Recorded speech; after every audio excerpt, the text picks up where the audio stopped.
മൈസൂർ ദസറ ഒരു ജനസാഗരം പോലെയായിരുന്നു. കാരണം പ്രശസ്തരായ സംഗീതജ്ഞരുടെ നിരവധി പരിപാടികൾ ഉൾപ്പെടെയുള്ള വലിയ ആഘോഷങ്ങൾ കാരണം ദിവസേന 1,00,000-ലധികം ആളുകളെയാണ് ഈ ഒരു നഗരം പ്രതീക്ഷിച്ചത്.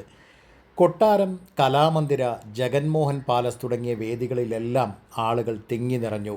കൂടാതെ യുവദസറ, ഫ്ലവർ ഷോ, ആഹാരമേളകൾ തുടങ്ങി എല്ലാ പരിപാടികൾക്കും വലിയ തിരക്കായിരുന്നു അനുഭവപ്പെട്ടത്.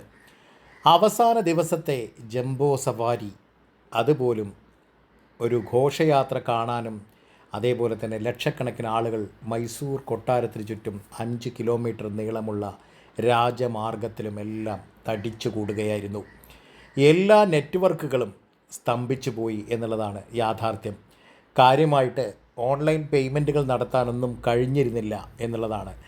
ഞാൻ പോയിട്ട് മൈസൂർ സൂവിലെ ടിക്കറ്റ് എടുക്കാൻ നോക്കി, ഓൺലൈനായിട്ട് പേയ്മെൻറ്റ് ചെയ്യാൻ കഴിയാതെ അവരുടെ ഹോട്ട്സ്പോട്ട് കൊണ്ട് തൽക്കാലം ടിക്കറ്റ് എടുത്ത് രക്ഷപ്പെടുകയായിരുന്നു. എന്തായാലും ഈ തിരക്കിനിടയിലും ഞാൻ ഇതിനിടയിൽ പെടുകയുണ്ടായി.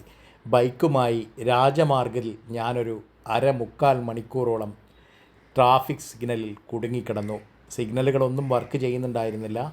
സൂചി വീണാൽ താഴെ പോകാത്ത അത്രയും തിരക്ക് കൊണ്ട് രാജമാർഗ് ആകെ വലിയ ബഹളമയമായിരുന്നു.